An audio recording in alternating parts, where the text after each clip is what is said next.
हम आभारी हैं प्रधानमंत्री मोदी जी के, जिन्होंने नमामि गंगे परियोजना के माध्यम से अविरल और निर्मल गंगा भारतवासियों को पुनः दी है। याद करिए, गंगा एक्शन प्लान 1986 में बनी, लेकिन 2014 तक आते आते मां गंगा पहले से ज्यादा प्रदूषित हो गई थी। प्रदूषण का आलम यह था कि गंगा नदी में जलीय जीव नष्ट हो गए थे। उस समय तमाम प्रश्न खड़े होते थे, और आज मैं कह सकता हूं, महाकुंभ की सफलता नमामि गंगे की सफलता को प्रदर्शित करता है। प्रधानमंत्री जी ने 2014 में जो सपना देखा था गंगा मैया के लिए, आज महाकुंभ की सफलता उसके साथ जुड़ करके और नई ऊंचाइयों तक उसे पहुंचाई है। गंगा नदी में अब फिर से जलीय जीव दिखाई देने लग गए हैं। डॉल्फिन फिर से दिखाई दे रही है। अब अविरल और निर्मल गंगा के दर्शन हमें हो रहे हैं। यह अपनी विरासत के प्रति हमारे अंतःकरण को प्रस्तुत करता है। अगर विरासत और विकास की जिसने भारत की परिकल्पना को मोदी जी ने हम सबको दिया है, आज उसका साकार स्वरूप हम सबको हर एक स्तर पर देखने को मिल रहा है।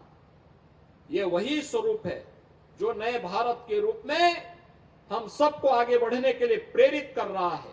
यहां पर पौराणिक काल से लेकर के और अर्वाचीन काल तक नए भारत के निर्माण की कड़ी को आगे बढ़ाते हुए आज यही कानपुर मां गंगा के सानिध्य में आगे बढ़ रहा है। कभी देश का मैनचेस्टर कहा जाने वाला कानपुर अपने टेक्सटाइल उद्यम के लिए माना जाता था, लेकिन जिन लोगों के मन में भारत और भारतीयता के प्रति नफरत थी, उन्होंने कानपुर की उद्यमिता को भी पूरी तरह नष्ट करके रख दिया। कानपुर के उद्योग बंद कर दिए गए। कानपुर में बेरोजगारी छाने लग गई, अव्यवस्था पैदा हो गई। ये कानपुर ऐसे लगने लग गया जो कभी देश के 4 महानगरों में जिसकी गिनती होती थी, वह कानपुर नगर वीरान जैसा हो गया। वीरानी छा गई, कनेक्टिविटी से वंचित कर दिया गया, मां गंगा को प्रदूषित कर दिया गया, एयरपोर्ट बंद हो गया, उद्योग बंद हो गए, हर जगह लाचारी लाचारी। आप याद करिए, जब कानपुर के साथ ये हो सकता है तो देश के साथ इन लोगों ने क्या नहीं किया होगा। देश के संसाधनों में किस कदर लूट नहीं मचाई होगी। और इसीलिए मैं कहता हूं, बार बार कहता हूं, अंग्रेज चले गए, लेकिन अपने मानस उत्तराधिकारियों को देश को लूटने के लिए उसी प्रकार से छोड़ गए जो दृश्य हम लोगों ने कानपुर के अंदर देखा था। आपने पिछले 10 वर्ष में बदलते हुए कानपुर को देखा है। आज कानपुर में यहां पर औद्योगिक वातावरण बनाने के लिए फिर से डिफेंस मैन्युफैक्चरिंग कॉरिडोर का निर्माण का कार्य हो रहा है।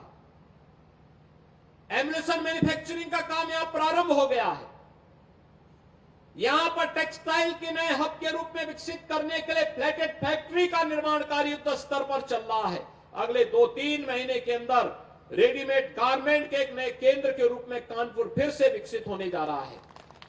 ये कानपुर फिर से एयर कनेक्टिविटी के साथ जुड़ चुका है। वंदे भारत ट्रेन की सुविधाएं कानपुर से दिल्ली के बीच, अन्य नगरों के बीच फिर से प्रारंभ हो चुकी है। और रोड कनेक्टिविटी के लिए तो कहना ही क्या है। आउटर रिंग रोड हो या फिर लखनऊ कानपुर के बीच में ग्रीनफील्ड एक्सप्रेसवे का निर्माण, गंगा एक्सप्रेसवे के निर्माण होने के बाद पश्चिमी उत्तर प्रदेश और पूर्वी उत्तर प्रदेश की दूरी को और कम करने में कानपुर से मदद मिलेगी। नए नए इंफ्रास्ट्रक्चर का डेवलपमेंट आज कानपुर के अंदर हम सबको देखने को मिल रहा है। अब ये कानपुर केवल एक बिखरा हुआ नगर नहीं, वीरान नगर नहीं, बल्कि नए भारत का अपनी विरासत और विकास के साथ जुड़ने वाले महानगर के रूप में देखने को मिल रहा है। 2021 में कानपुर की मेट्रो प्रारंभ हो चुकी है।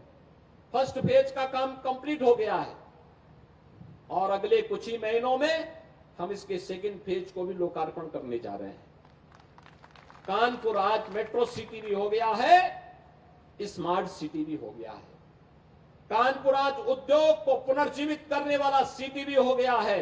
नए भारत के बारे में प्रधानमंत्री मोदी जी के अभियान को और मजबूती के साथ आगे बढ़ाने में हम अपना योगदान दें, इस विश्वास के साथ सरकार अपने महापुरुषों का सम्मान करने, उनके गौरव को पूरी प्रतिबद्धता के साथ आगे बढ़ाने के लिए पूरी कृतज्ञता के साथ कार्य कर रही है, कोई संदेह नहीं। और मैं फिर इस बात को कहता हूं कि महापुरुषों का, देश के स्वाधीनता संग्राम सेनानियों का जो सम्मान नहीं कर सकता, उस व्यक्ति के लिए और उस कौम के लिए कोई जगह नहीं हो सकती, उसके लिए कोई जगह नहीं हो सकती। जो लोग आक्रांता थे, जिन लोगों ने भारत की आस्था पर प्रहार किया, जिन लोगों को भारत और भारतीयता से नफरत थी, जो भारत की बहन बेटियों की इज्जत पे हाथ डालते थे, जिन्होंने भारत की सनातन संस्कृति को रौंदने का कार्य किया था, जो आक्रांता बनकर के भारत की आस्था को कुचल रहे थे, वे भारत के लिए कभी आदर्श नहीं हो सकते, भारत के नागरिकों के लिए कभी आदर्श नहीं हो सकते। जो लोग कभी भी इन आक्रांताओं को अपना आदर्श मानते हैं, इन्हें तनिक भी अपने अस्तित्व पर, अपने वजूद पर तनिक भी अगर इन्हें अपने वजूद के लिए थोड़ी भी शर्म महसूस होती हो, तो इनको इंडोनेशिया के राष्ट्रपति के द्वारा रिपब्लिक डे परेड के अवसर पर दिए गए बयान का स्मरण करना चाहिए, जब उन्होंने कहा था, एक देश का राष्ट्राध्यक्ष कहता है कि अगर हमारा डीएनए कभी जांचा जाएगा तो भारतीय निकलेगा। इंडोनेशिया दुनिया का सबसे बड़ा मुस्लिम बाहुल्य देश है और उनका यह बयान भारत के अंदर विदेशी आक्रांताओं को अपना आदर्श मानने वाले लोगों की आंखों को खोलने वाला होना चाहिए। मैं विश्वास करता हूं इस बयान के बाद वे लोग भी छत्रपति शिवाजी महाराज, महाराणा प्रताप, गुरु गोविंद सिंह जी महाराज और भारत के इन महान योद्धाओं के बारे में, महान क्रांतिकारियों के बारे में श्रद्धा का भाव रखेंगे और भारत को एक भारत श्रेष्ठ भारत बनाने में अपना योगदान देंगे।